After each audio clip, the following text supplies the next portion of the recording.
I never imagined the day my life would change with the hum of a single machine. My hands trembled as I positioned the final piece of circuitry, the sleek metal panel catching the late afternoon light that streamed through the workshop's window. All around me, the world was silent, but for the rhythmic tapping of my heart, each beat echoing the question I dared not speak. Would it work? The workshop belonged to Hartwell Innovations, the small tech startup I'd joined straight out of university. They said I was brilliant, that I had ideas that could revolutionize our industry. But inside, I felt small, an apprentice lost in the shadows of corporate titans. My brother Grayson had always been my harshest critic. Whenever I spoke of patents and prototypes, he'd roll his eyes so hard I could hear them click. He called my dreams childish fantasies. Yet here I was, on the verge of proving him and the rest of the world wrong. I took a deep breath and flipped the switch. At first, nothing happened. My stomach twisted into knots. Then, a soft glow blossomed along the panel's edges. Lights danced across the control interface as the machine came alive, its hum rising into a steady, confident purr. I stepped back, my pulse racing. The invention I'd poured 2 years of my life into, an energy-efficient, adaptive power core, was no longer a concept relegated to notebooks and CAD simulations. It stood before me, real and breathing, its inner mechanisms responding to my commands. Incredible, I whispered. My reflection in the polished surface stared back, eyes wide, hair dusted with fine metal shavings, and lips trembling with awe. Just then, the workshop door creaked open. I half expected it to be one of my colleagues, eager to share in this moment of triumph. Instead, it was Grayson. His mouth dropped as he stepped inside, taking in the illuminated panel and the humming core.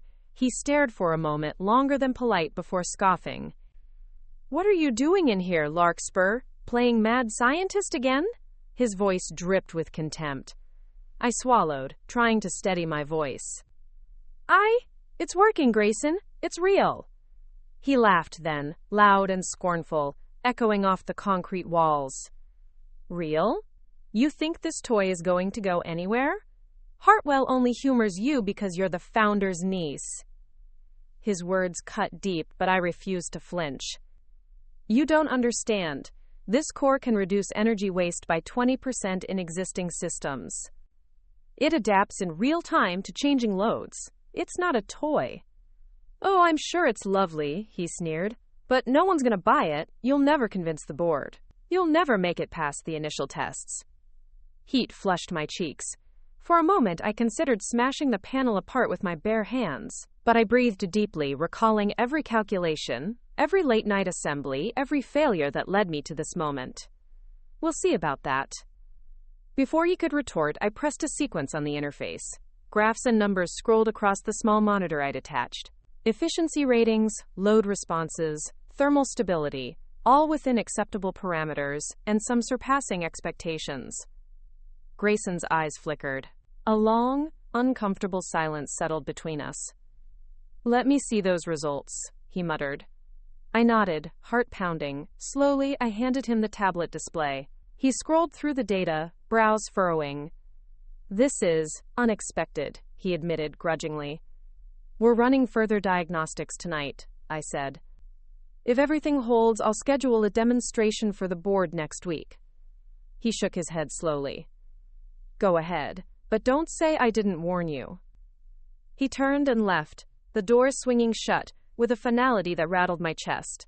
Alone again, I closed my eyes and let the machine's gentle hum wash over me. Somewhere deep inside, I felt a spark ignite, a fierce determination that no doubt, no skeptic, not even my own brother could extinguish. All I had to do now was prove it. ...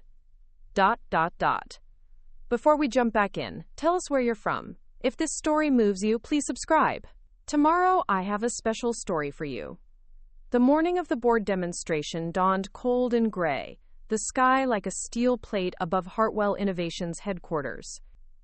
I arrived before sunrise, the air sharp against my cheeks as I clutched the prototype's transport case. Each footstep on the polished marble floors of the atrium echoed my racing heartbeat. I'd barely slept, running through every possible failure scenario. What if the core overheated? What if the adaptive algorithms glitch under high load? What if the board, in their suits and power ties, saw only risk and not potential? But I refused to let fear undermine 2 years of work. I squared my shoulders and headed toward the research lab, where my team, Alex, my lead engineer, Marisol, the software architect, and Toby, our intern, waited. Their faces bore the same sleepless gaunt, but their eyes glimmered with grit. "Ready?" I whispered as I entered. Alex gave a curt nod.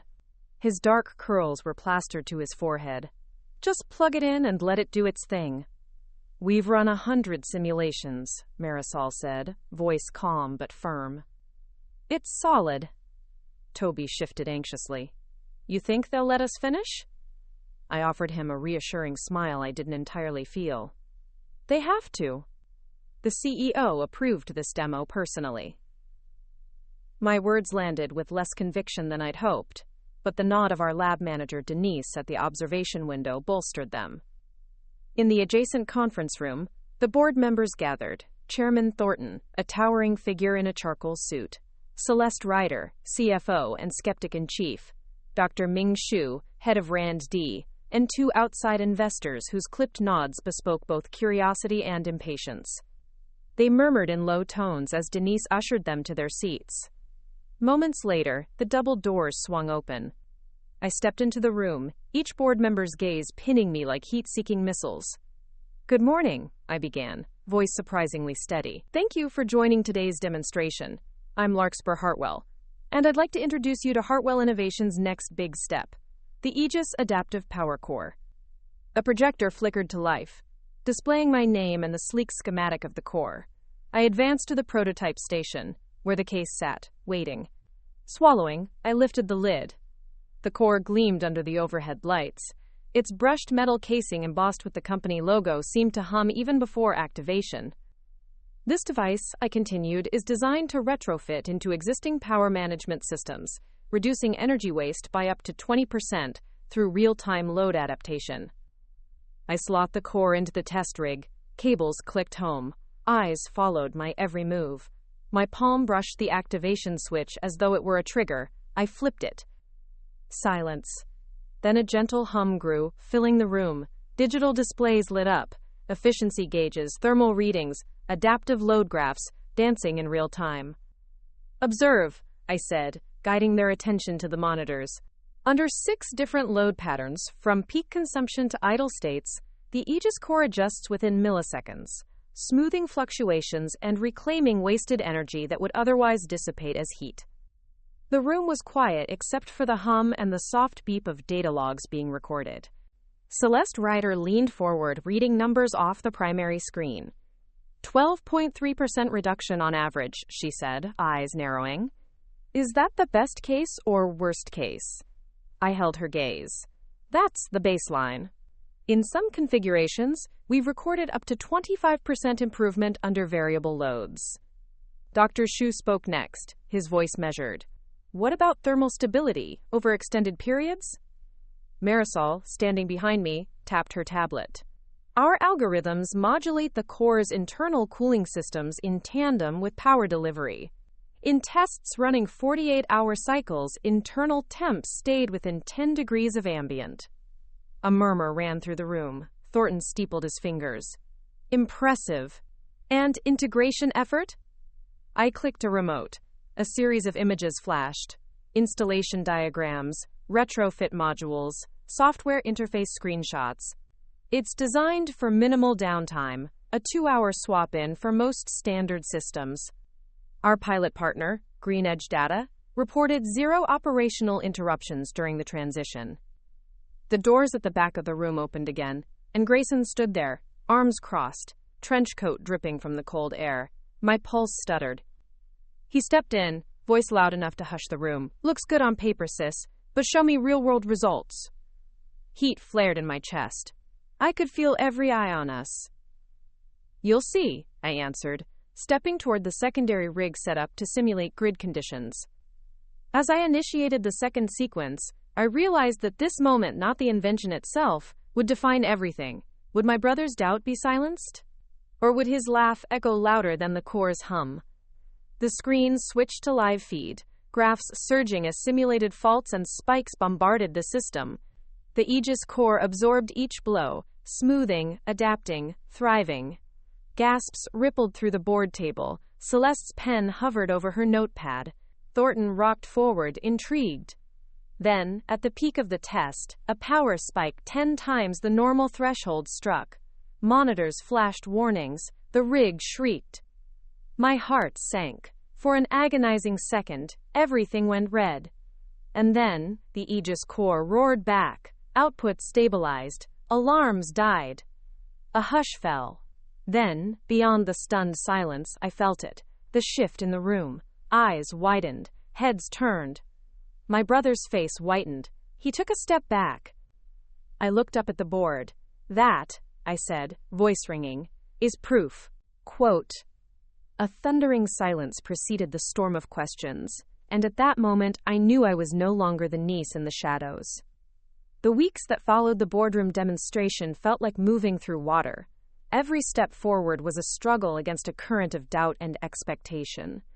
Despite the resounding success of the Aegis core under stress tests, the real world remained unpredictable.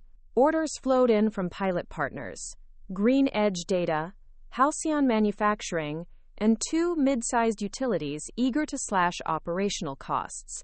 But each installation brought its own challenges. I flew to Ohio first, heart-pounding as the Aegis unit slid into the control center of Buckley Manufacturing's main plant. The place was a cavern of humming machinery and worn concrete. The steady rumble of presses and conveyors like the distant roar of a storm. Buckley's operations manager, Carla Whitmore, tall and no-nonsense, stood by the control panel. Ms. Hartwell, she said, voice precise, we've simulated everything you claimed. But this is industry. There's no room for margin of error. I met her gaze, steel in my posture. That's why I'm here, to show you this core can handle more than simulations. We initiated the integration sequence. Lights flickered as circuits were rerouted. The Aegis dashboard lit up. Algorithms spun into motion. Sensors across the plant recalibrated. At first, the numbers climbed steadily. Energy draw dropping, thermal readings stable, output smoother. Carla nodded, eyebrow raised. But then, halfway through the power ramp-up, an unexpected surge in demand slashed through the grid. A massive arc of energy threatened to overload the system. Alarm bells rang. Carla's hand hovered over the emergency cutoff. I swallowed hard, fingers poised over my tablet. The Aegis flashed warnings. High spike detected. I tapped the isolation protocol. The core pulsed, rerouting excess flow into its adaptive buffer. The plant's lights dimmed for a heartbeat before roaring back brighter. The system's hum steadied to its normal rhythm. Carla exhaled slowly. You did it, but I've seen things go sideways at this step. Are you sure it won't happen again in a full-scale run? I smiled, adrenaline coursing. Let's do a 72-hour continuous test, no holds barred. She agreed, and we left the control room as the shift crews monitored every parameter. That night, I stayed in the industrial apartment provided for guest engineers, poring over every log, every line of code. Weariness pressed against my eyelids, but I couldn't stop until I was certain the Aegis could stand scrutiny. The next morning, Carla greeted me with a tight smile. 0 downtime, 23.9% average reduction, thermal variance under 3 degrees. You've built a marvel, Larkspur. Her praise warmed me, but the victory was thin. Outsiders still whispered that Hartwell Innovations was banking on a single product that might not scale.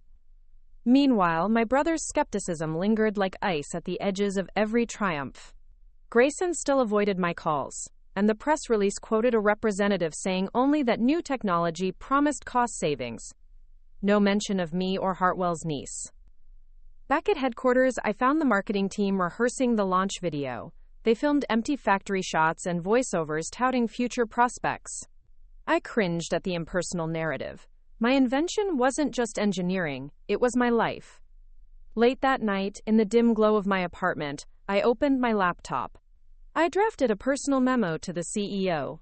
Allow me to present the human story behind the Aegis core. It's not just about numbers. It's about resilience, innovation, and proving that critics can be silenced. I sent it with a hopeful click. But as I turned off the screen, a message pinged in my inbox. Unauthorized access attempt detected. Security protocols engaged. My heart lurched. Someone was in our system, and they weren't looking to celebrate our success. My blood ran cold as I stared at the alert blinking on my screen. An unauthorized access attempt? My mind raced back to every late-night session, every remote login I'd performed. None of them should have triggered any flags. Someone was probing our servers, trying to see more than they should. I clicked through the security logs, eyes scanning lines of code and network activity. The IP address was untraceable, masked through a chain of proxies. Whoever it was had the skills to slip past most defenses. My stomach tightened. I needed answers, and fast. I grabbed my coat and rushed down the silent corridor to the IT wing. Light spilled from beneath the door of the Security Operations Center, where Nolan, our head of cybersecurity, monitored a bank of screens. "Nolan," I panted, "we have a breach. Someone's trying to dig into our Aegis core data." He didn't look up at first, too absorbed in the streams of data. Then he swiveled in his chair, blue eyes narrowing as he took in my panic. "Show me." I slid the laptop over, and together we traced the digital footprints. The intrusion had begun just after midnight, deep within the secure partitions that housed the Aegis source code and proprietary thermal algorithms. "This is bad," Nolan muttered. "They're after the core's neural network design. If someone gets their hands on that..." He trailed off, the implication hanging heavy. I clenched my jaw. "We can't let that happen. Lock it down, Nolan, now." He typed furiously, deploying emergency security patches, rerouting critical data through encrypted tunnels, isolating the Aegis modules from external access. Within minutes, the logs showed the breach attempts had ceased. "Temporary fix," Nolan said wearily, "but we need a permanent solution. I'll need at least 24 hours to audit every line of code and access point." I nodded. "Do it. And slipstream the audit so we're not flagged again." He threw me an incredulous look. "You want this under the radar?" "We can't afford leaks or panic," I explained. "If word gets out that we're vulnerable, investors will pull back. We'll lose partners. And I'm not ready to give up this fight." He sighed but agreed.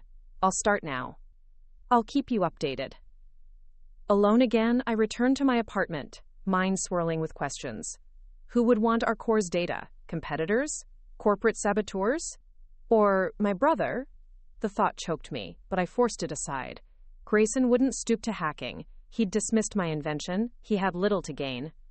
I needed a break. I forced myself to sleep, though dreams of flashing code and warning alerts haunted my frantic rest. Morning found me tense, but determined.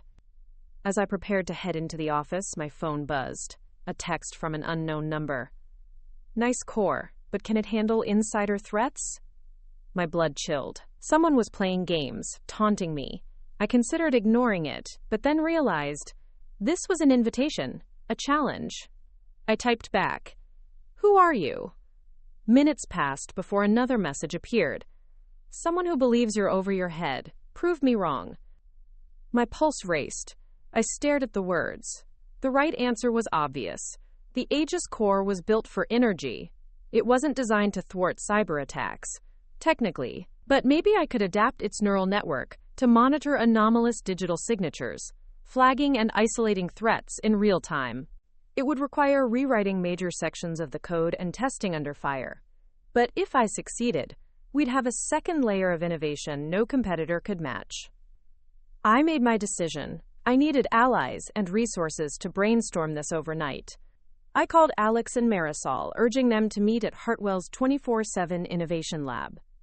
By evening, we convened in the lab's sterile glow. The whir of servers underscored our discussion. "We need to integrate a digital anomaly detection layer," I said, voice firm. "The same neural net that optimizes power flow could analyze incoming data packets and identify malicious patterns." Alex frowned. "That's ambitious. We'd need to reroute CPU resources, redesign memory allocation, and ensure the system doesn't lag. Otherwise, the power core's performance could degrade." "We'll run it on a separate microcontroller," Marisol suggested, "with a dedicated AI chip that reports to the main core. It can quarantine threats before they reach the repository." Toby's eyes lit up. We could prototype it on the dev board here and simulate typical cyber attacks, phishing, brute force, even spoofed credentials, to refine the model. I exhaled, feeling the tide shift. Exactly. Let's do it. We'll call it Aegis Shield. A fire of purpose ignited in the lab. While Nolan audited the codebase, we sketched architecture diagrams, wrote pseudocode, and mapped out training datasets. Through the night, we built data pipelines, collected simulated attack vectors, and began training our shield network. By dawn, lines of code glowed on our screens, and initial anomaly detection tests flagged dummy intrusion attempts. It wasn't perfect yet, but it was real progress. As I leaned back, exhausted but exhilarated, another ping sounded on my phone. The unknown number again. Impressive, but can you keep up? I smiled despite my exhaustion. Just watch. At that moment, I knew the fight for my invention was far from over. But for the first time, I felt ready. The Aegis core had become more than energy optimization. It was a symbol of resilience. And as long as I breathed, no one would steal its future. My blood ran cold as I stared at the alert blinking on my screen. An unauthorized access attempt? My mind raced back to every late-night session, every remote login I'd performed. None of them should have triggered any flags. Someone was probing our servers, trying to see more than they should. I clicked through the security logs, eyes scanning lines of code and network activity. The IP address was untraceable, masked through a chain of proxies. Whoever it was had the skills to slip past most defenses. My stomach tightened. I needed answers, and fast. I grabbed my coat and rushed down the silent corridor to the IT wing. Light spilled from beneath the door of the Security Operations Center, where Nolan, our head of cybersecurity, monitored a bank of screens. Nolan, I panted, we have a breach. Someone's trying to dig into our Aegis core data. He didn't look up at first, too absorbed in the streams of data. Then he swiveled in his chair, blue eyes narrowing as he took in my panic. Show me. I slid the laptop over, and together we traced the digital footprints. The intrusion had begun just after midnight, deep within the secure partitions that housed the Aegis source code and proprietary thermal algorithms.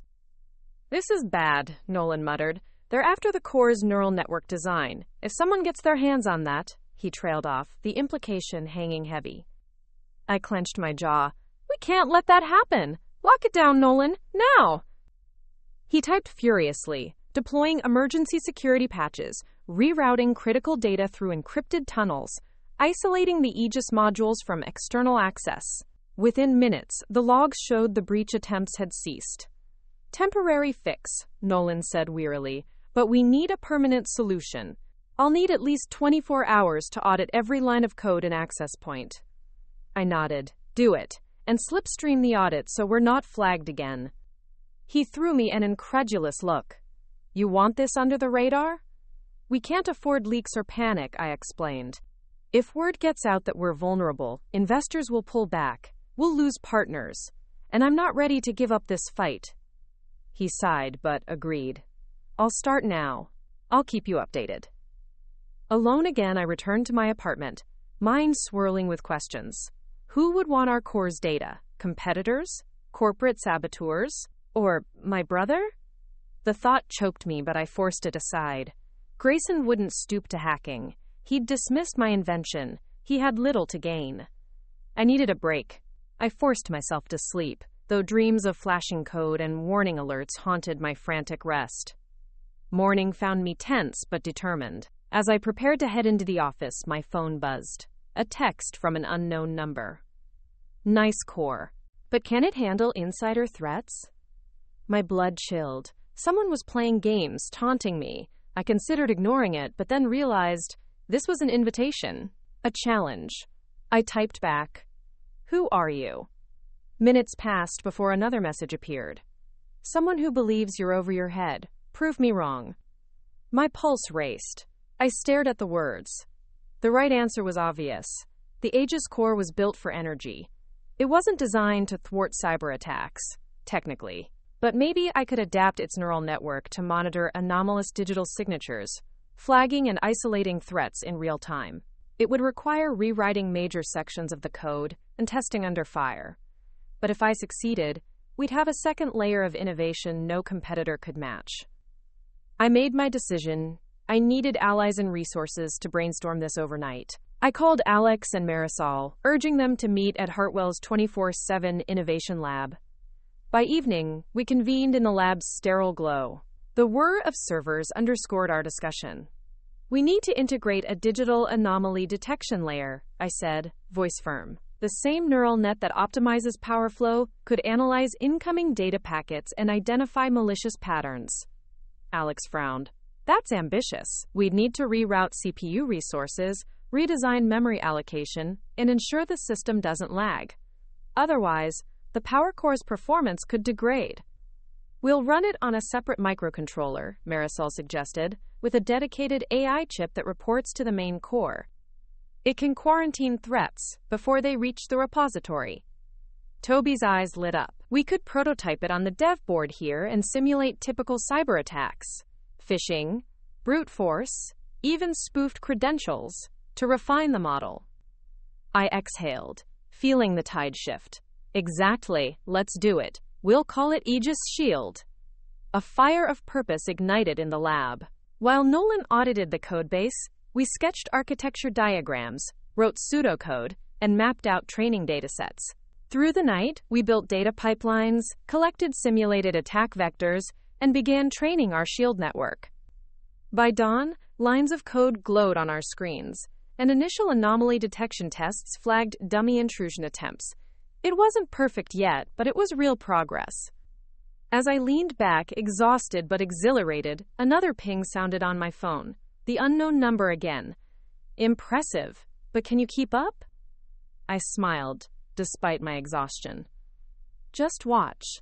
Quote, at that moment, I knew the fight for my invention was far from over, but for the first time, I felt ready. The Aegis core had become more than energy optimization. It was a symbol of resilience.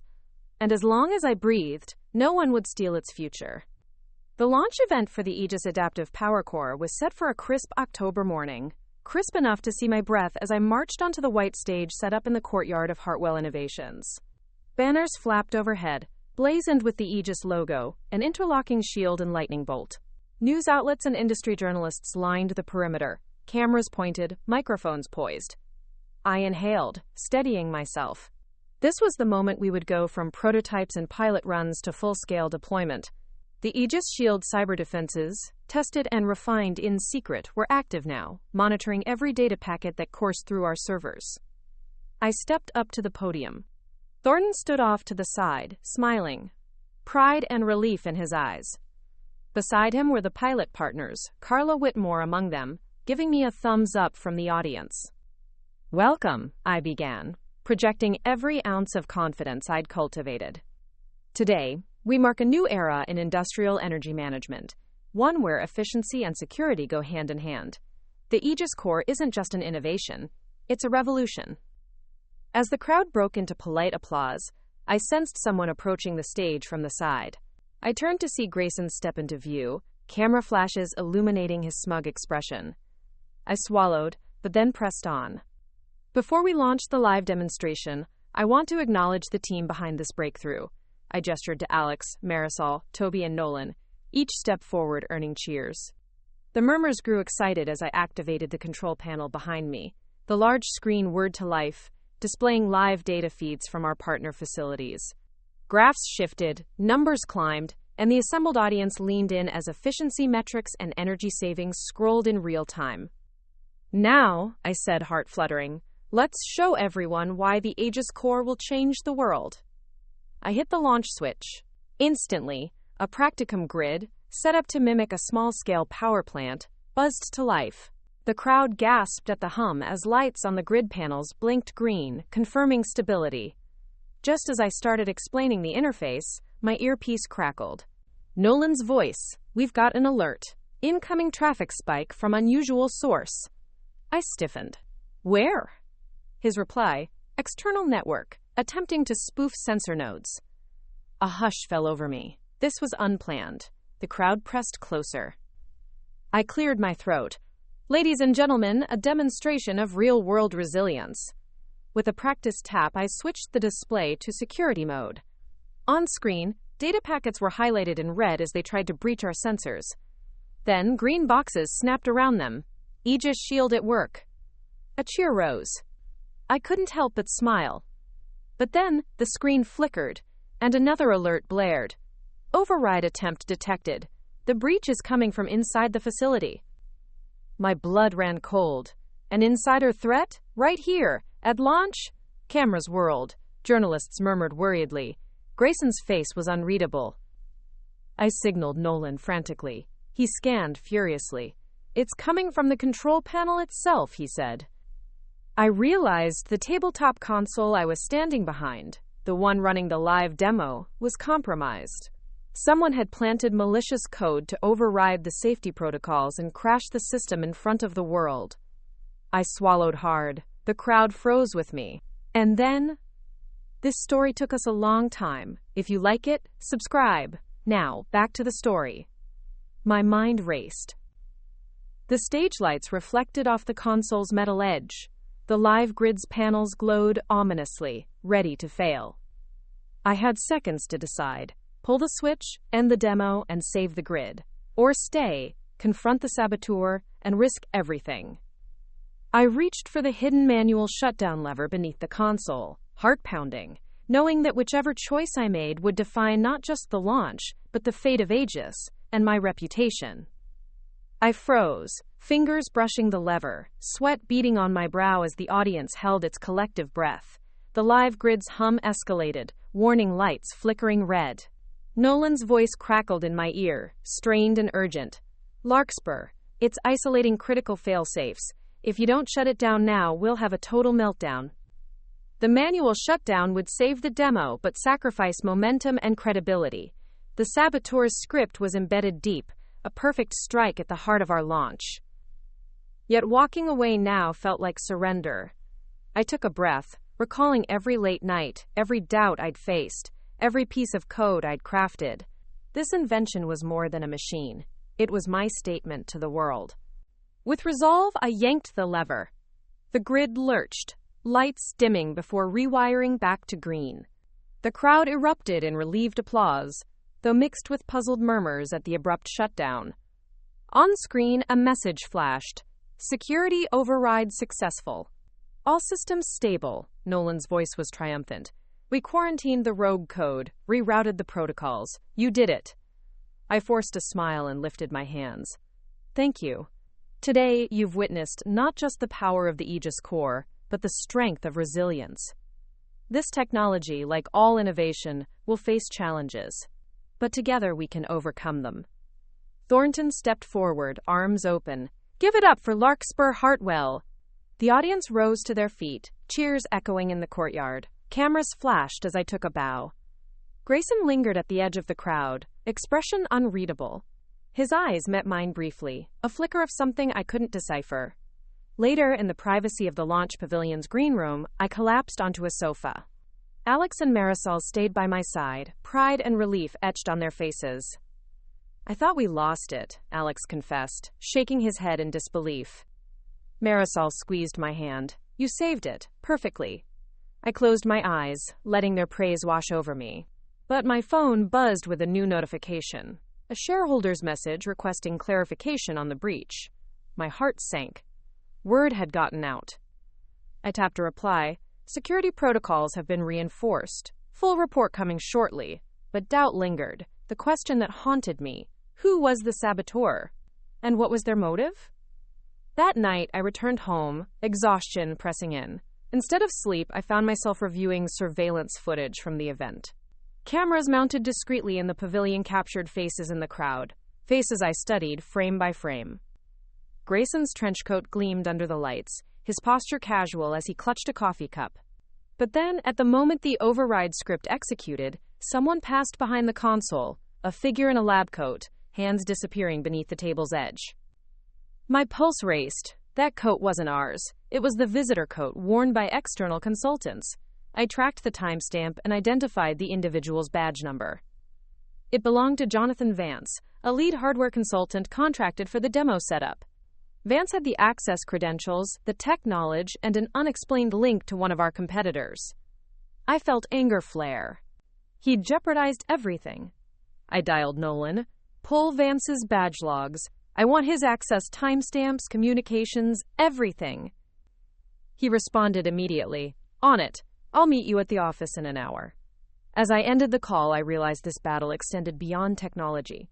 It was a war of trust, ambition, and betrayal.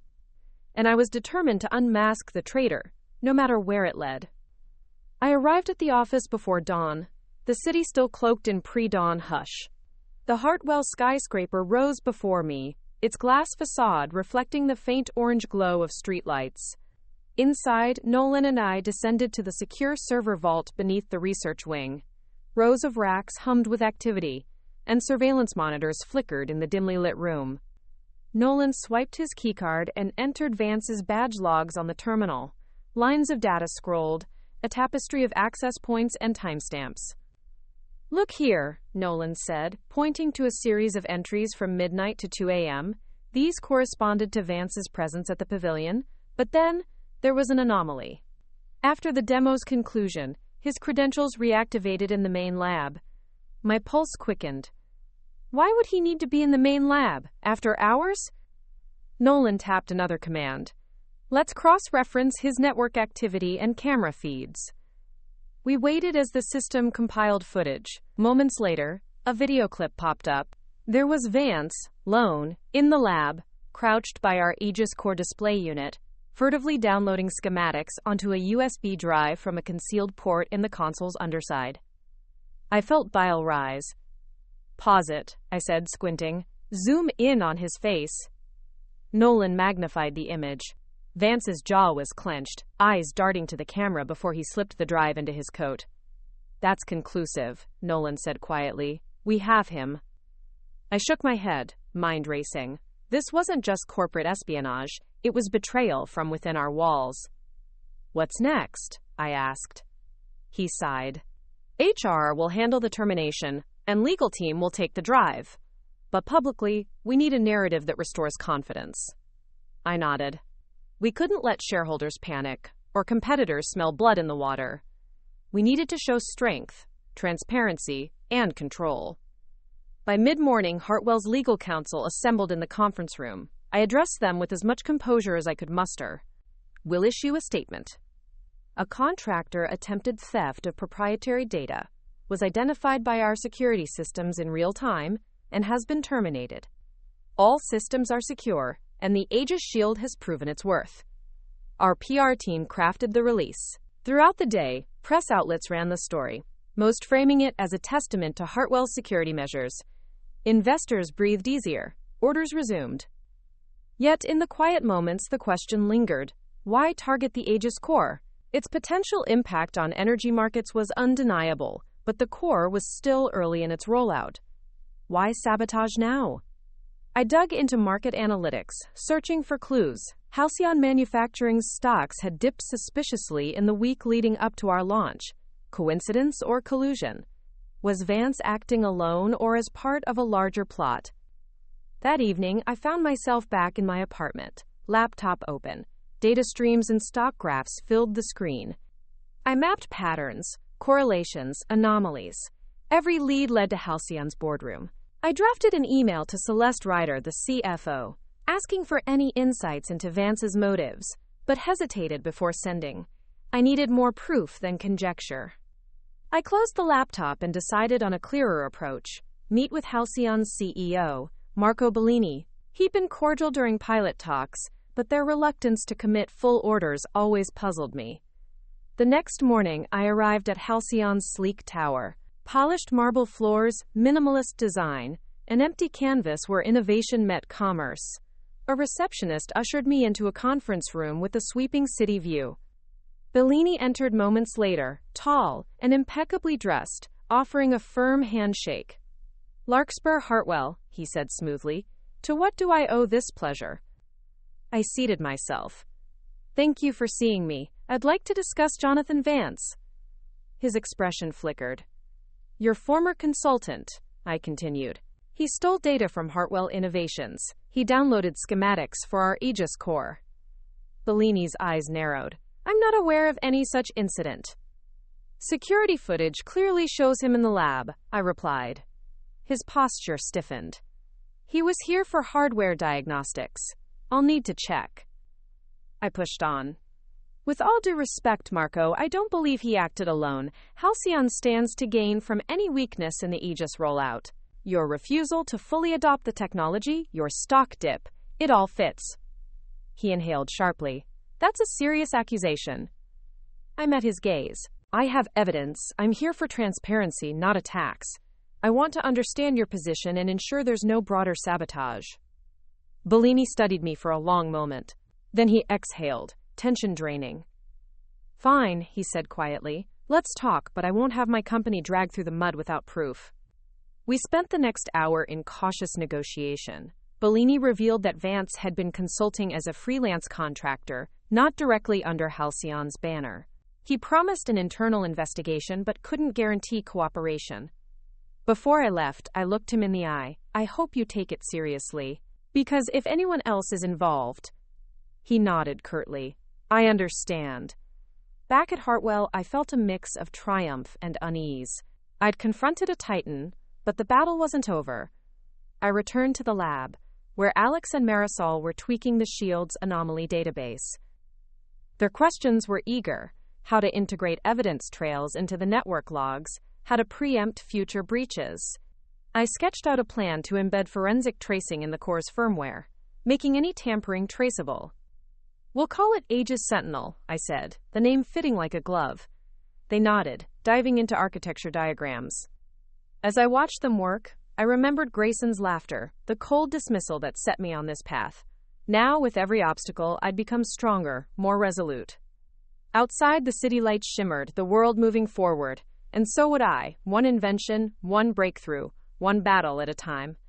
Dawn light filtered through the lab's windows, illuminating rows of servers and blinking consoles. The air was crisp with the hum of machines. I entered with purpose. Aegis Sentinel's initial build awaited its first comprehensive test. Alex and Marisol were already at the workstations, mapping the firmware traces and integrating them into the Shield's deep learning core. Morning, Alex nodded, eyes bloodshot from the late-night coding session. We merged the forensic hooks into the firmware stack. Any tampering will trigger an immutable log. Marisol gestured at the screen. We've set up simulated attacks, physical console breaches, protocol spoofing, even hardware intrusions. The Sentinel has flagged and quarantined everyone. I scanned the results. Red alerts, stamped with timestamps and traced paths. This was our crown jewel, a layered defense that would identify threats at the hardware and software level. Next step, I said, is a full-scale integration test with our partner utilities. We need to prove it holds under field conditions. Marisol frowned. Logistics will take weeks. I say we accelerate by deploying in-house first, full simulation of grid environments. I nodded. Let's do it. For the next 48 hours, the lab transformed into a virtual power plant. We ran Aegis Core and Sentinel through a barrage of tests, simulated lightning strikes, cyber intrusions, hardware faults. Each trigger sparked Sentinel's digital alarms, isolating compromised modules and rerouting power seamlessly. By the time we concluded, the system had logged over 2,000 unique intrusion attempts and neutralized them all. We celebrated briefly, fatigue and exhilaration mingling in the cramped break room. But the moment passed when my phone buzzed, a message from Grayson. Saw the launch coverage. Impressive. My chest tightened. An olive branch or a prelude to another assault? I typed back, thanks, what's up? He responded quickly, want to talk. My pulse raced. I stared at the screen. Our history, his laughter when I first showed him the core, flashed in my mind. Could he finally acknowledge my work? Or was this another trap? I agreed to meet him at a cafe near campus, a neutral ground. An hour later, I walked into the bustling cafe, the smell of coffee and pastry filling the air. Grayson sat at a corner table, steaming mug in hand, his expression unreadable. He stood as I approached, offering a stiff nod. Larkspur. His voice lacked warmth. I sat. You wanted to talk. He took a breath. I've been reading your updates. The core, the shield, Sentinel. You've built something extraordinary. I owe you an apology. His eyes flickered with something vulnerable. I studied him, heart pounding. Why now? He sighed. I was threatened. My firm, Brickwell Ventures, was approached by someone offering insider info on Aegis. They said they'd expose me unless I sabotaged your demo. That's why I avoided you. I was figuring out how to protect myself. But what you've done, your resilience. I just want to say I'm sorry. He shoved a crumpled piece of paper across the table. I unfolded it. Leaked emails, transaction records, documents showing Brickwell's attempted payoffs to third parties. Vance had been a pawn in a larger scheme, orchestrated by investors, fearful of Aegis's disruptive potential. Anger and relief warred inside me. You need to go public with this, I said quietly. He nodded, tears glinting. I will, I'll testify, and I'll stand with you. I exhaled, tension easing. Then let's finish this. For everyone who believes innovation should triumph over greed. We shook on it. Outside, the city moved on. Inside, a new alliance formed, stronger than any saboteur's scheme. The partnership announcement with Brickwell Ventures reverberated through the industry like a thunderclap. Headlines touted the fall of sabotage and the rise of unity, my name headlining every article. But beneath the applause, my mind spun with the next steps. Aegis Core, Shield, Sentinel. 3 pillars of innovation standing tall, yet each still vulnerable to unknown threats. At Hartwell Innovations, the atmosphere was electric. The atrium buzzed with reporters, investors filed into the boardroom, engineers pored over new design iterations. Alex and Marisol approached me as I stepped off the elevator, excitement and exhaustion gleaming in their eyes. We've just finished the beta integration with cathode power utilities, Marisol said breathlessly. They're seeing a consistent 23% efficiency gain. Alex grinned, and Sentinel caught and isolated 3 intrusion attempts from automated botnets. Relief and pride swelled in my chest. We had turned every challenge into a triumph. But before I could celebrate, my phone pinged with a secure message from Nolan. Meet me in the cyber lab. Urgent. My heart skipped. I excused myself and hurried through the corridors to the Cyber Operations Center. Inside, Nolan stood before a cluster of monitors, brows knitted in concern. What's wrong? I asked. He gestured to the screens. There's unusual traffic. Not intrusion attempts, routine data packets from our remote installations, but compartmentalized in a way we haven't configured. I frowned, scanning the logs. The data streams were segmented, fragments of power usage and security logs, but encoded differently, rerouted through offshore servers before returning. Someone is siphoning anonymized operational data, Nolan said. It's subtle, but consistent. And it's happening across all partners. Green Edge, Halcyon, Cathode. My stomach roiled. The breach wasn't after our core schematics this time. It was harvesting performance metrics. Whoever was behind it could reverse engineer the core's algorithms or predict when systems would falter. I pinched the bridge of my nose. We need to trace those offshore servers. Locate the exit nodes. He nodded. I'm on it, but the encryption layers are deep, military-grade proxies. The weight of the fight pressed on me. This was no longer about proving my worth or even safeguarding my invention. It was about protecting an entire industry's move toward cleaner, smarter energy. In the days that followed, Nolan and I worked around the clock, deploying quantum-resistant keys and strengthening the Sentinel's perimeter. We traced data trails through digital forensics, identifying borderline cases where legitimate partner traffic mingled with siphoned packets. Then, on a stormy Friday night, a breakthrough. A trace route pinpointed a cluster of servers in a discrete data center on the outskirts of Munich. The facility, owned by a shell company, held the key to our intruders. I flew out the next morning, landing under drizzle at Munich International. My heart pounded as I rented a car and navigated to the industrial park where the data center loomed, a monolithic structure of brushed steel and mirrored glass. I parked and approached the entrance, badge in hand, posing as an IT consultant for the shell company. The lobby was sleek but utilitarian. A receptionist greeted me with a polite smile. I feigned Comcast support, claiming I was there to upgrade network firewalls. She pressed a call button. A security guard buzzed me in. Inside, I followed the guard through a maze of corridors to the server room entrance.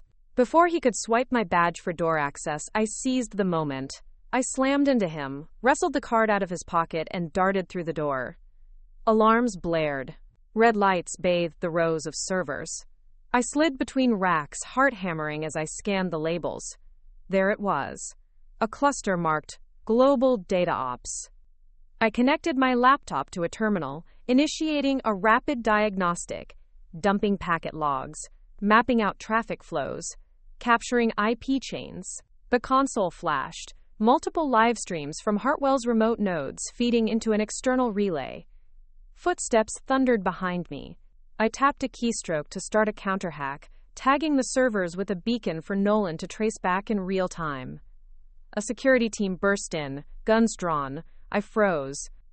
This was it, caught in the act, a fugitive in a foreign data center. I raised my hands, laptop clutched to my chest. The guard I'd knocked over groaned at my feet. "Don't move," a voice snarled. My breath caught. But then, a familiar voice rang out above the chaos. "Larkspur Hartwell, don't let them turn you in." I looked up, stunned, as a figure emerged from the hallway. Grayson, trenchcoat soaked from the rain, eyes blazing with defiance. "Grab my hand," he shouted. "We don't have much time."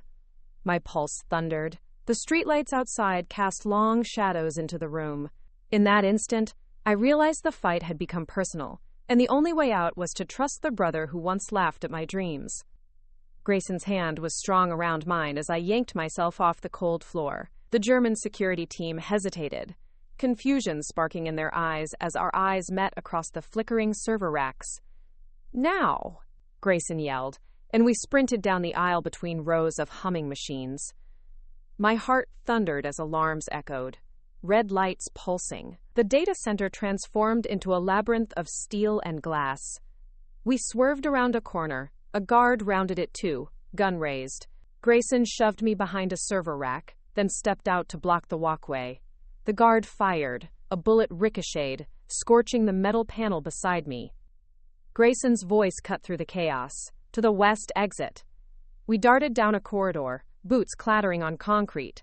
My laptop bag swung at my side, its precious data dumps humming with the traffic logs we'd stolen. I could almost hear Nolan's voice guiding him to the beacon we planted moments ago. A door loomed ahead. Exit 2. Maintenance. Grayson swiped the badge he'd stolen. It clicked open. We burst onto a rain-slicked service access road at the rear of the building. The storm's roar swallowed our ragged breaths. "Go, go," he shouted. I followed him through a narrow gate. Beyond, a service van idled, engine ticking. Grayson dove in and yanked open the passenger door. "Get in!" he urged, and I scrambled inside just as a floodlight swung around, illuminating our escape route.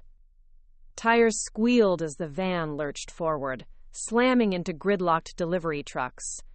Grayson navigated expertly through the maze of containers and trailers, the guards' shouts fading behind us. Inside, I panted, rainwater dripping from my hair. "Grayson, what? How did you know I'd be here?" He glared at the road. "I tracked you. You disappeared after I left the cafe and went off-grid. When Nolan pinged me about the servers, I knew." An oncoming semi loomed. Grayson swerved, tires hissing. "Hang on!"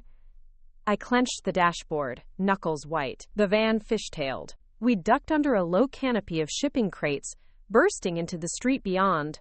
Grayson slammed the van into gear and merged into the fast lane. We careened through the industrial district, sirens wailing behind. Minutes felt like hours. Finally, Grayson veered into an alley and skidded to a stop beside a nondescript warehouse. He killed the engine. Silence. Only the rain pattered on the roof. I unbuckled and turned to him. "Why are you helping me?" My voice was raw. His eyes softened. "Because you're my sister, and I owe you more than I can say." I'd never seen him so sincere. Emotions churned. Suddenly, his phone vibrated. He swiped it. His face clouded. "Nolan's been tracking the beacon. We got enough data to trace it back to the rabbit hole." But the servers weren't just exporting usage stats. Some of our partners' entire grid schemas were siphoned. This goes deeper than performance metrics. Someone's mapping vulnerabilities. My stomach dropped. Why? He exhaled. If you control the grid's weak points, you can trigger blackouts, then monopolize repair contracts, political leverage, the works. I stared at him. Who would do this? He met my eyes. Someone with resources, reach, someone at the top. The warehouse door creaked behind us. Shadows moved. I tensed. Grayson moved in front of me. A figure stepped into the dim light. A woman in a tailored suit, face half hidden by the storm's gloom. Impressive escape, she said, voice cool and metallic. But you can't hide forever. Grayson's hand hovered at his side. Who are you? Her lips curved. Someone who wants to see you both fail. My blood ran cold. She stepped forward, rain dripping from her hair. Welcome to the real war, Larkspur Hartwell. And with that, the night closed in, the storm's fury mirroring the battle ahead. Rain pelted the corrugated metal roof as I pressed against the warehouse wall, heart hammering. Grayson's strong form blocked me from the woman's chilling gaze. Thunder rumbled overhead. Who are you? Grayson demanded, voice low. The woman smiled, eyes cold. My name is Helena Voss. You might know my firm, Stormhold Capital. She looked me over. We funded your project in its infancy. We believed in your vision. But then you went rogue. I frowned. Stormhold? You backed Hartwell Innovations until you didn't. Helena's expression hardened. You rejected our terms. We proposed a strategic partnership. You kept declining, citing autonomy. That was after we brokered the initial patents, after we paid Vance to secure the schematics. Everything was on track. Until your little boardroom stunt stole the spotlight. Anger flared. You co-opted my invention. You sabotaged my launch. She shrugged. Business is war, Ms. Hartwell, and I always win. Grayson took a step forward. You won't win. We'll expose you. Helena laughed. You think you have the evidence? She gestured, and two shadowy figures emerged with leather briefcases. One clicked open, revealing stacks of documents. Emails, contracts, off-the-books payments. Grayson's eyes widened. That's proof. She snapped her fingers. Yes, that's proof, which I can make disappear. She tapped a device on her wrist. Or I can flood the market with it, destroying both Stormhold and Hartwell in the process. My pulse spiked. She held our destinies in her gloved hand. What do you want? I asked, my voice steady despite the tremor in my gut. Her gaze locked onto mine. Simple loyalty. You will withdraw the Aegis rollout from every partner not affiliated with Stormhold. You will repurpose your AI algorithms to manage our energy trading platform exclusively. And you will relinquish all licensing rights to me. A cold fury burned in my veins. Never. Helena's smile turned predatory. Then watch as your life's work burns. She pressed a button. The figures behind her advanced. But Garrison Roar interrupted the moment. A black SUV crashed through the warehouse door, headlights stabbing through the rain. Alex, Marisol, Nina, and a squad of Hartwell security poured out, weapons drawn. Nolan led the charge in his cyber unit gear. We have you surrounded, Alex shouted. Drop it, Voss. Helena's eyes flicked to the men encircling her. She dropped the cases, nodding to her goons. Chaos erupted. Guards clashed, fists and tech gear colliding. I seized the documents as Voss ducked behind a stack of crates. Grayson grabbed my arm. Go, Larkspur. Find Nolan. Vicious struggle ensued. The air buzzed with the shouts of combat. Marisol tackled one thug. Nolan fired a stun baton at another. I ran for the server van outside. My laptop's data dumps were still intact. Helena found me first, blocking my path. End of the line. She lifted a compact stun gun, its barrel gleaming. Before she could fire, a blur of motion slammed into her shoulder. Grayson, fists swinging, propelled her back. I dashed past them into the van. Nolan, get us out of here. Quote. He slid into the driver's seat. Hold on. The vehicle jolted forward, tires spraying water. We careened across the yard, leaving the warehouse brawl behind.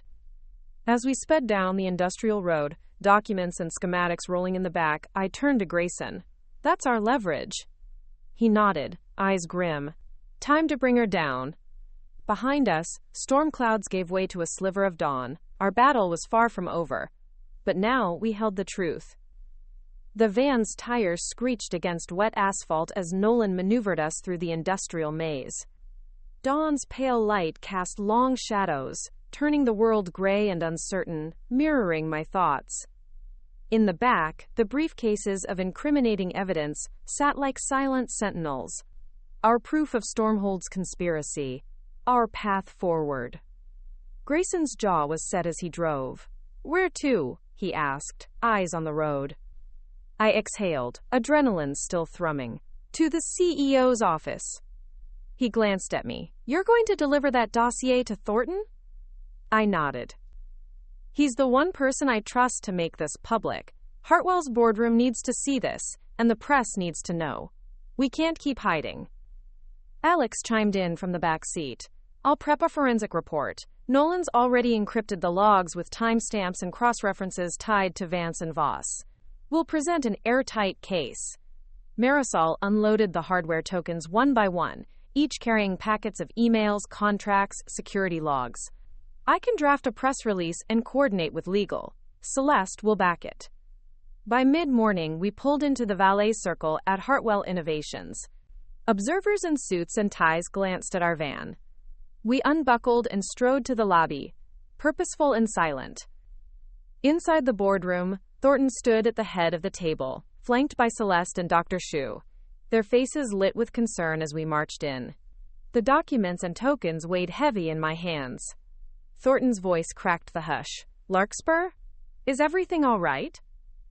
I placed the briefcases on the polished oak table, unclasping one. "Not until we expose Stormhold's plot." Gasps echoed. Celeste's eyes widened. I opened the first case, revealing the legal copies. Helen Voss and Stormhold Capital orchestrated sabotage through Jonathan Vance. We intercepted the email chains authorizing his actions, saw the shell company's money trails, and captured their plans to control grid vulnerabilities. I clicked a remote. On the room's screens, redacted emails scrolled, followed by forensic network maps. Thornton's expression hardened. "This is damning." Dr. Shu exhaled. "We must act immediately. If these get out, Stormhold will retaliate." I looked at my team. "We need a press conference in 2 hours. We control the narrative. We announce the evidence, the firings, the security upgrades. We assure partners and the public that Hartwell stands for transparency." Celeste nodded. "I'll finalize the statement and notify shareholders." Thornton rose, steepling his fingers. "You've done a remarkable thing, Larkspur. Your perseverance, and this team, saved the core and Hartwell's integrity." A swell of pride filled me. This is only the beginning. As the boardroom emptied to prepare for the conference, Grayson stayed behind. He placed a hand on my shoulder. "I'm sorry I doubted you." I smiled, emotion curdling in my throat. "We're in this together now." He nodded, determination sparking. "Let's finish this." Moments later, the press conference commenced in the atrium. Flashbulbs popped as I stepped to the podium.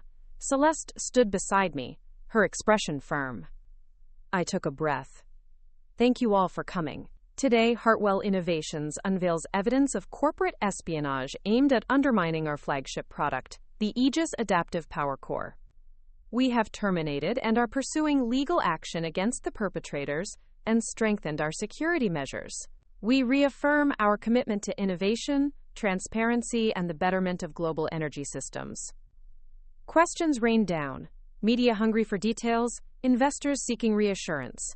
We answered with calm clarity, our prepared facts unwavering. As the conference closed, I looked out over the crowd. For the first time, I truly believed we'd won this chapter. But then a question surfaced in my mind. What would our next innovation be, and who would stand in our way? The answers lay ahead in the code yet unwritten, the trials yet to come, and in every heartbeat that drove me forward. The morning after the press conference, the halls of Hartwell Innovations felt different, electric with possibility. As I stepped into the research lab, the hum of servers and the clatter of keyboards greeted me like an orchestra tuning for a new symphony. Alex and Marisol waved from across the room, their faces bright with the glow of fresh achievements. "Morning, Larkspur," Alex called, pushing a chair aside. "We just integrated the latest firmware update. Aegis Sentinel's trace module works like a charm." Marisol grinned. "Our intrusion detection accuracy is up to 99.7%. We're ready for Phase 3 deployment." I nodded. Heart light. We'd weathered sabotage, corporate conspiracies, and insider threats. Now, our technology stood stronger than ever. But as the lead inventor, and as a niece determined to step out of shadows, I craved the next frontier. A gentle ping on my smartwatch summoned me to the CEO's office. On my way, I passed teams celebrating the press success, then paused before a blank whiteboard in the innovation corridor. The board read, "Future Horizons, Aegis 2.0, with bullet points awaiting ideas." I closed my eyes, hands hovering. Everywhere I looked, I saw opportunity. Grid-scale storage integration, AI-driven predictive maintenance, neural mesh networking across smart cities. My thoughts swirled, but I snapped back as Denise's voice echoed down the hall. "Ms. Hartwell, you're expected." In Thornton's office, he stood behind his desk, hands steepled. Behind him, the window framed the city skyline, roads flowing like arteries beneath the morning sun. "Congratulations," he said, smiling. "The board unanimously approved the launch of Sentinel across all partner facilities." "Thank you," I replied, gratitude fluttering. "But I believe we can do more. The cyber defense layer is vital, but we need to push energy transformation further, to integrate renewable sources dynamically, to enable microgrids that autonomously island during outages, to create an ecosystem of intelligence." He leaned forward, interest sparking in his eyes. "You're talking about Aegis 2.0. I exhaled. "Exactly. A platform that goes beyond power cores. An intelligence suite for energy resilience, security, and sustainability." Thornton nodded. "We'll allocate the resources, but you'll need a dedicated team. AI specialists, grid engineers, perhaps external collaborators. Sketch out a proposal." I felt as though I stood at the edge of a new world. As I left his office, I sent a quick message to Alex and Marisol. Aegis 2.0 kickoff meeting at 2 p.m. Canvas reserved. The afternoon meeting brought together Hartwell's brightest: data scientists, power systems analysts, cybersecurity experts, and even a few of Stormhold's reformed associates eager to redeem their firm's name. On the canvas, I wrote Project Athena Intelligent Energy Ecosystem, and felt a thrill as ideas bloomed. By evening, our whiteboard overflowed with designs for adaptive solar inverters, blockchain-based energy credits, drone-assisted grid inspections, and AI-driven demand forecasting. Every concept fed into Athena, an umbrella under which Core, Shield, Sentinel, and new modules would converge. I stayed late, alone in the lab, reviewing lines of pseudocode and system diagrams. Outside, the city lights flickered, each a testament to human innovation and the flow of energy that powered dreams. A quiet ping on my phone startled me, a message from Grayson. "Proud of you," and "Happy birthday." I paused, then realized today was my birthday, which I'd buried beneath the turmoil of launches and battles. A smile crept across my face. I typed back, "Thank you. I couldn't have done it without you." He replied, "On to Athena." I looked around the lab, the hum of progress, the spark of collaboration, the promise of tomorrow, and I knew this story was only beginning. Project Athena's first sprint was chaos in motion, a symphony of whiteboard markers, code commits, feasibility studies, and prototype demos. In the cavernous innovation lab, teams huddled in pods. AI researchers whispering about neural mesh architectures, power system analysts debating microgrid topologies, cybersecurity experts mapping threat landscapes, and mechanical engineers brainstorming drone integration. At the head of it all, I kept the vision clear. Athena would empower communities to manage their own energy, seamlessly integrate renewables, and defend against any threat, natural or human-made. Each morning, I stood before the canvas, updating milestones, monitoring progress, and realigning priorities. My brother, now fully invested, joined stand-ups, offering strategic insights from the finance perspective. Days blurred into weeks.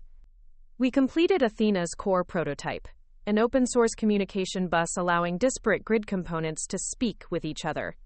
We tested failure scenarios, simulated wind farm malfunctions, substation overloads, and ransomware attacks on SCADA nodes. Athena routed around every crisis, isolating faults, reconfiguring power flows, and reporting analytics in real time. Yet the more we achieved, the more challenges emerged. Regulatory hurdles reared their heads. Energy markets were heavily regulated, and our autonomous microgrid could disrupt tariff structures. We convened with lawyers and compliance experts, drafting white papers and lobbying state commissions for pilot approvals. Then came the day of the pilot launch in Lancaster County, Pennsylvania, a rural community grappling with aging infrastructure and unpredictable weather. We installed an Athena microgrid at the local community center, solar panels, battery storage, smart inverters, and an Athena hub housed in a repurposed school bus. The residents watched curiously as we flipped the switch. The rooftop arrays hummed to life, charging batteries, while the hub's touchscreen display animated real-time energy flows. A sudden cloud cover reduced solar output by 50%. Athena sensed the dip, seamlessly dispatched battery reserves, and activated a failover through the neighboring data center's cogeneration plant, maintaining uninterrupted power. The crowd cheered, but their questions were practical. Can this run our streetlights? What about winter storms? How much does it cost? We answered patiently, heartened by their engagement. Athena's success here could inform scalable deployments worldwide. Back at Hartwell HQ, we analyzed the pilot logs. Efficiency gains matched projections, and fault recovery times were under 5 seconds. Sentinel's logs showed 0 intrusion attempts, even as we ran penetration tests from external IPs. Athena's resilience was beyond promising. Celebration erupted. The board awarded Project Athena a full year's budget and greenlit deployments in 3 additional regions. But amidst the triumph, I felt a tremor of unease. Our success drew attention beyond tech circles. Politicians, activists, corporate interests, each with agendas. One afternoon, Grayson burst into the lab, face pale. We've got a downtown demonstration scheduled by the Energy Workers Coalition. They're demanding Athena be arrested for, quote, undermining union jobs. My chest tightened. This is about jobs? He handed me a petition with hundreds of signatures. They accuse Athena of automating grid operations, making technicians obsolete. I stared at the papers. Every technological leap had social implications. Athena could improve reliability, but at what human cost? I gathered the team for an emergency meeting. In the conference room, we braced for a heated debate. Analysts warned of public backlash. PR experts drafted statements. I listened, heart heavy. Finally, I stood. We built Athena to empower people, not replace them. We'll propose a partnership, training programs for technicians to become Athena specialists, upskilling, not obsoleting. We'll create jobs, not cut them. Nods circled the table. Alex voiced the consensus. Community workshops, certification courses, local hires. Marisol added, we can integrate a human oversight dashboard where technicians make decisions in tandem with AI recommendations. I exhaled. Let's do it. We'll meet the coalition, present this plan, and show that Athena's future includes everyone. A week later, in an auditorium packed with union members and tech skeptics, I took the stage alongside the coalition's president. Cameras whirled. I began. We hear your concerns. Technology is not the enemy. Unemployment is. Today, we present the Athena Skills Initiative. Over the next hour, we unveiled comprehensive training modules, job pathways, partnership with community colleges, and incentives for local businesses to hire certified specialists. Slowly, skepticism gave way to cautious optimism. By the end, dozens signed up for the first training cohort. As I left the stage, coalition leader Marcus Green shook my hand. You've convinced me. Athena's vision can be ours too. Relief washed over me. In the twilight, as I gazed out at the city skyline, I realized innovation wasn't just about technology. It was about people. And Athena, like the Aegis core before it, would stand as a testament to human ingenuity and cooperation. The success in Lancaster County was a watershed moment, but Athena's journey across the globe was just beginning. By winter, pilot microgrids were operational in 3 new locations: a coastal community in Denmark, a desert research station in Arizona, and a remote village in the Scottish Highlands. Each brought unique challenges, from corrosive sea air to sandstorms to sub-zero temperatures, that tested Athena's adaptability. Meanwhile, back at Hartwell Innovations, the atmosphere had shifted. Athena was no longer just a project, it was a movement. Government officials requested briefings, nonprofits sought collaborations, and venture capitalists eyed proprietary add-ons. My inbox overflowed with opportunities and pitfalls. One cold December morning, as snow drifted outside the HQ windows, I convened a leadership summit. On the canvas, we laid out expansion strategies, risk assessments, and ethical frameworks. Grayson led the finance review while Alex and Marisol presented technical readiness levels for each environment. Amid the flurry, a message flashed on my screen. The Energy Workers Coalition had organized a global conference in Geneva, inviting Athena's leadership to speak on energy equity.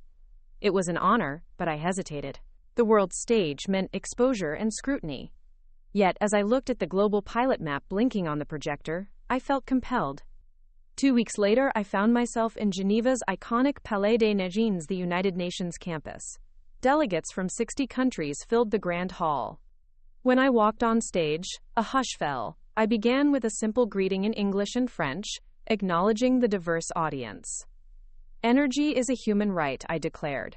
Athena's mission is to make that right a reality, no matter geography, no matter circumstance.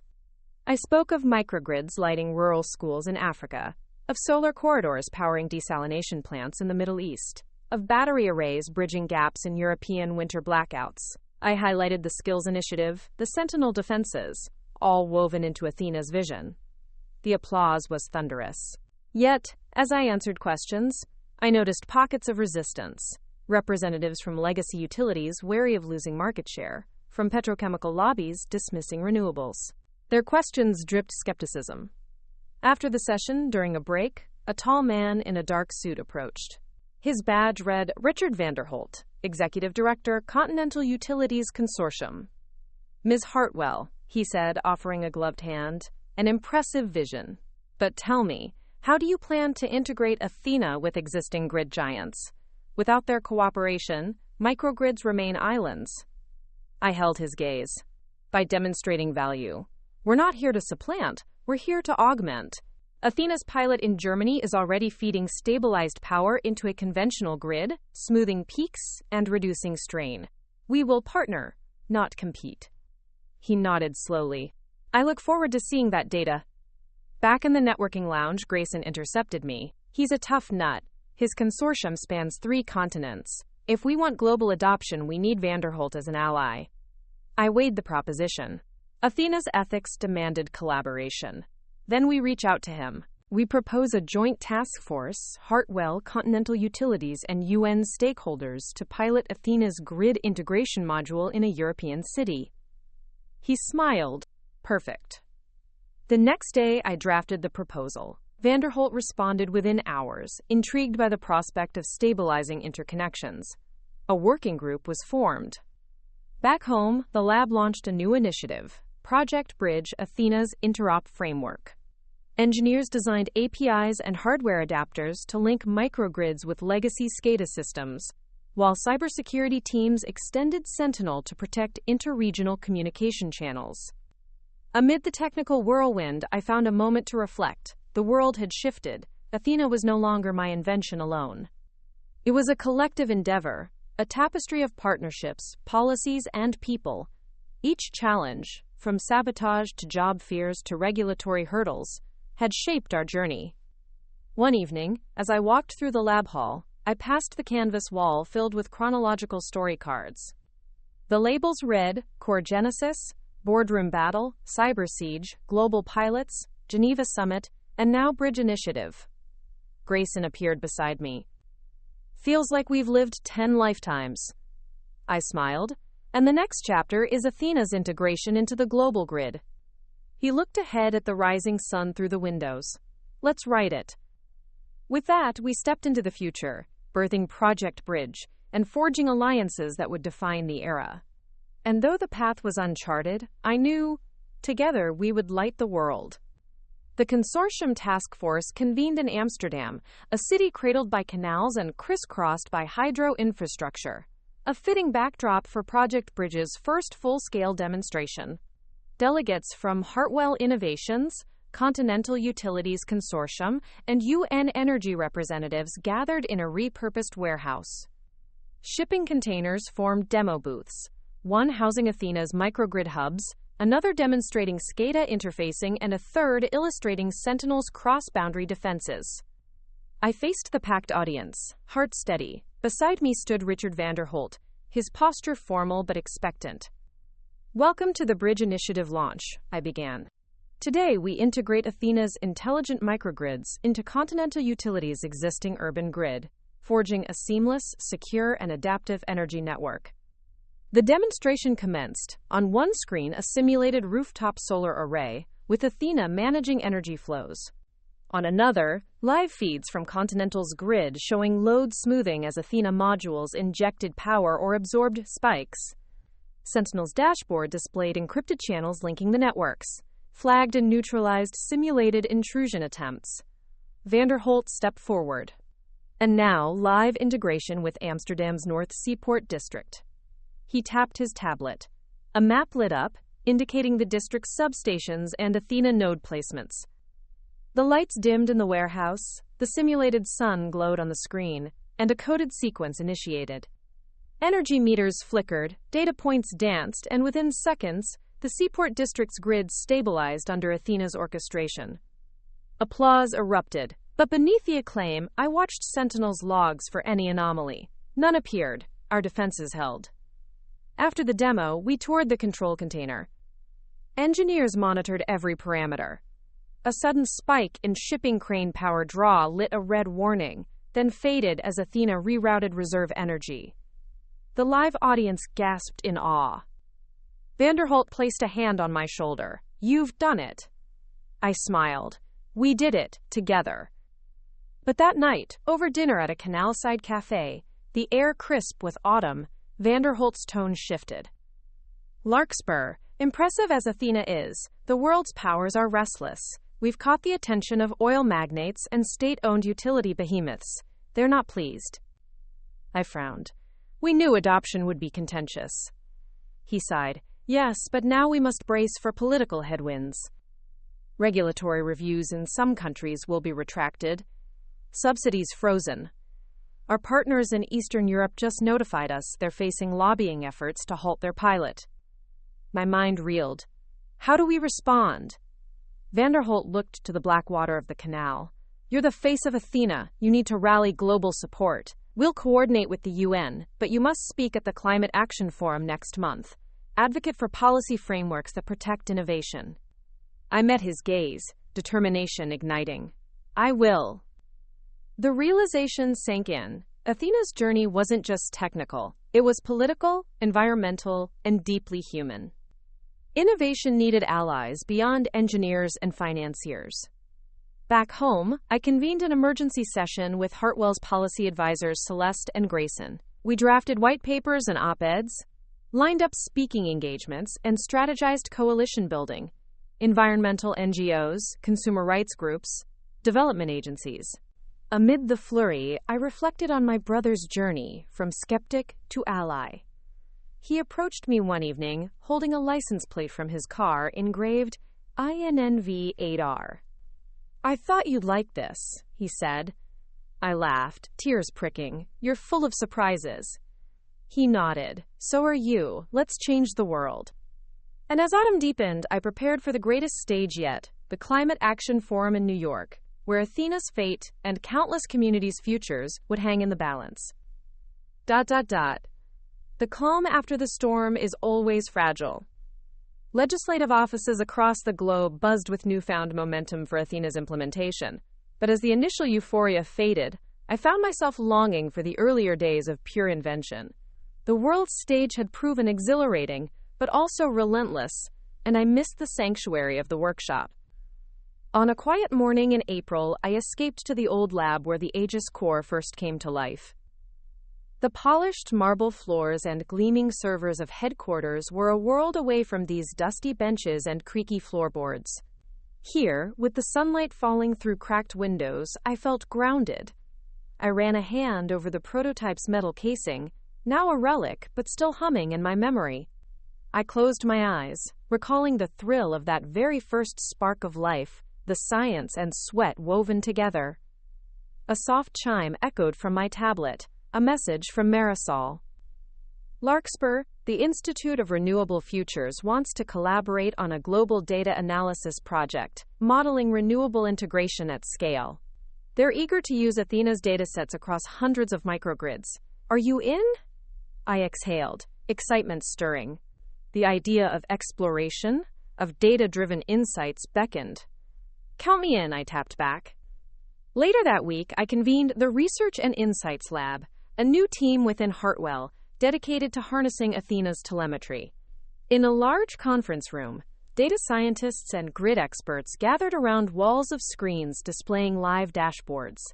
Rows of code crisscrossed screens, time series graphs, heat maps, predictive algorithms. We're building Athena Vision, I announced, an intelligence platform that will analyze global microgrid data to uncover patterns, optimize deployments, and forecast renewable adoption trends. Marisol tapped a screen. We've already aggregated 6 months of telemetry from 10 pilot sites, energy flows, weather data, intrusion logs, community usage habits. Athena Vision can provide prescriptive insights to improve resilience and efficiency. A data scientist named Priya raised her hand. We could identify geographic clusters where solar and storage savings hit maximum return on investment, then tailor deployment strategies accordingly. Another, Marco, suggested, quote, we can integrate satellite weather imagery to predict performance dips before they occur, proactively dispatching mobile power units. My mind raced. The possibilities were endless, but time was not. I sketched a roadmap. Open research partnerships, a public-facing analytics dashboard, a subscription service for energy planners. As the sun dipped, painting the windows in gold, I felt that familiar spark, the drive to push boundaries. Threats would always emerge, but Athena Vision would empower us to stay ahead. But that night, a ping on my secure line jolted me, an encrypted message from an unknown sender. It read, "Nice vision, but remember, data is power, and power corrupts." My chest tightened. The road of innovation was never free of shadows. I closed the message, gaze drifting to the Aegis prototype. Its legacy had grown beyond energy cores and microgrids into policy, social impact, and global intelligence. Athena Vision was the next evolution, but it also meant exposing ourselves to new vulnerabilities: data manipulation, privacy breaches, geopolitical interference. In the silence of the old workshop, I made a vow. Whatever challenges lay ahead, we would face them with integrity. Data would not corrupt us. It would illuminate a path toward a brighter, more equitable future. And so, in the dust and dim light, I sealed a new chapter of discovery and prepared for the storms it would bring. The promise of Athena Vision crackled in the air of the research wing, a promise of insights gleaned from terabytes of data streaming in from microgrids across continents. I watched as Priya's code executed global correlation analyses, mapping weather patterns to energy yields. Marco's satellite feed integrated seamlessly, predicting performance anomalies before dawn. But that evening, as the lab lights dimmed to standby, my secure phone chimed again. Another message from the unknown sender. Nice vision, but data is power, and power corrupts. My stomach twisted. The polite warning felt like a gauntlet thrown at Athena Vision's feet.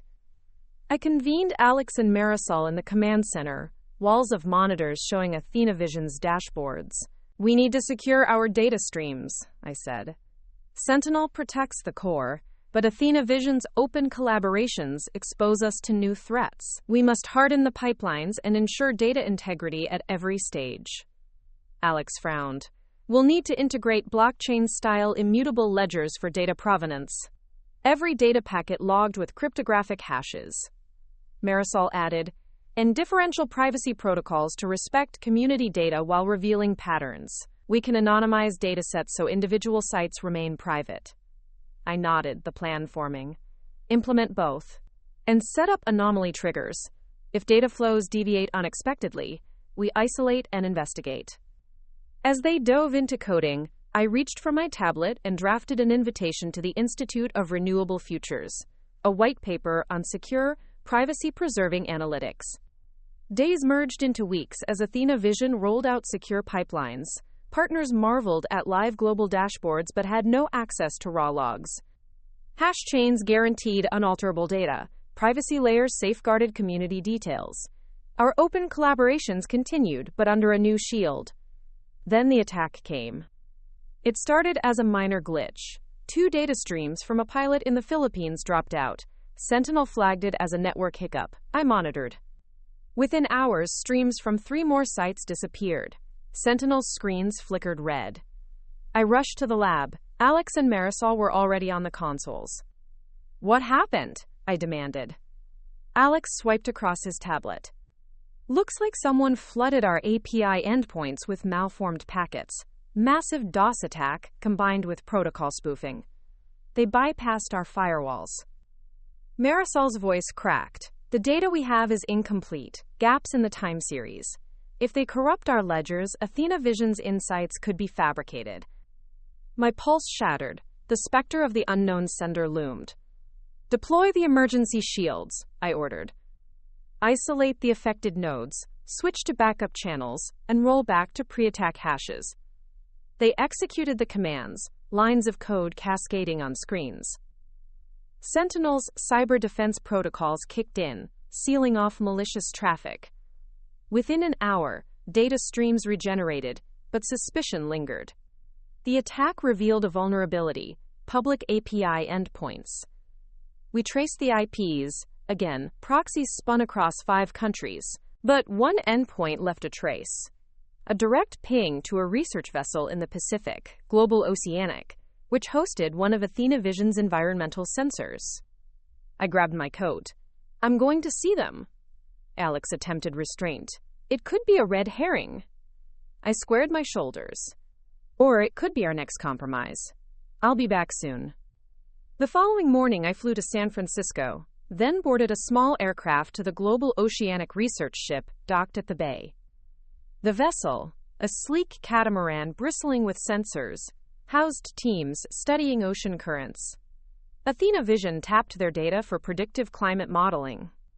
I boarded, greeted by Dr. Sofia Montoya, the ship's lead oceanographer. She ushered me below deck, where server racks hummed in a climate-controlled lab. I'm sorry you had to come, Montoya said, expression stark. We had the ping, too. It came from our environmental API, but our security logs were disabled for maintenance. My heart sank.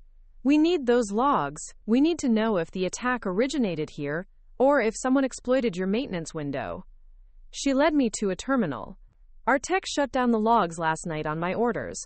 We suspected a faulty sensor was spamming packets. Our IT advised maintenance. I felt betrayal twinge. Why didn't you coordinate with us? Montoya sighed.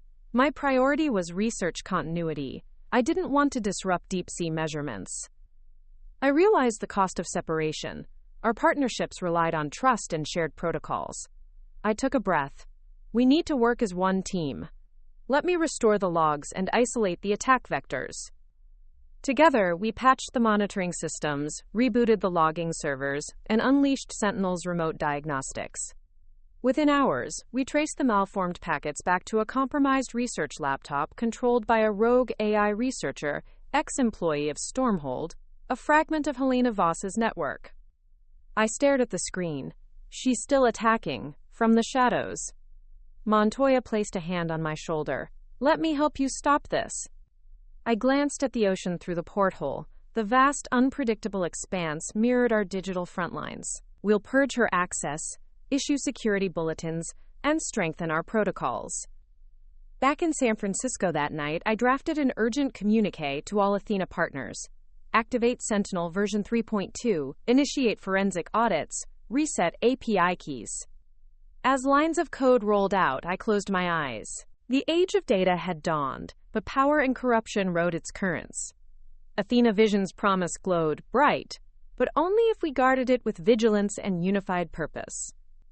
And so, in the hum of servers and under the watchful stars over the Pacific, I prepared for the final chapter, one that would test the heart of every invention and every person who believed in a future powered by shared energy and shared trust. Part 17 is complete, the policy charter passes, and Athena's legacy is secured. Let me know when you'd like Part 18. Part 18 is complete. Our heroine launches Athena Vision and hints at new data-driven challenges. Let me know when you'd like Part 19. Part 19 is complete. Athena Vision faces a covert attack, and our heroine unites with partners to fight back. Let me know when you're ready for the final Part 20.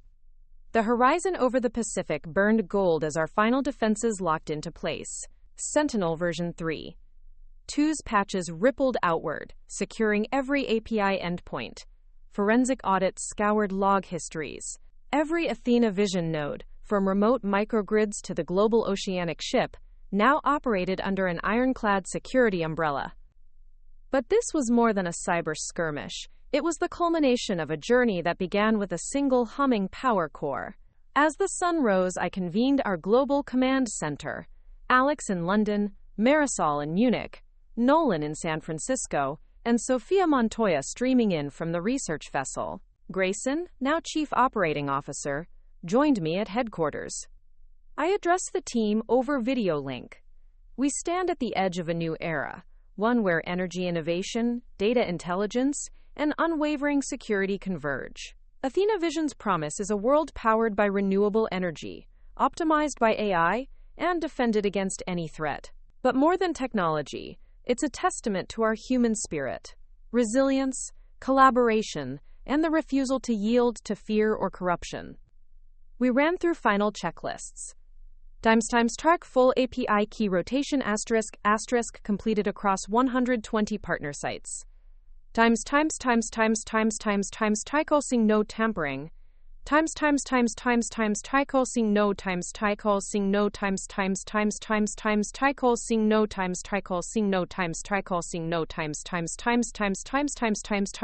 Tycol and Athena Core and Athena Vision streams.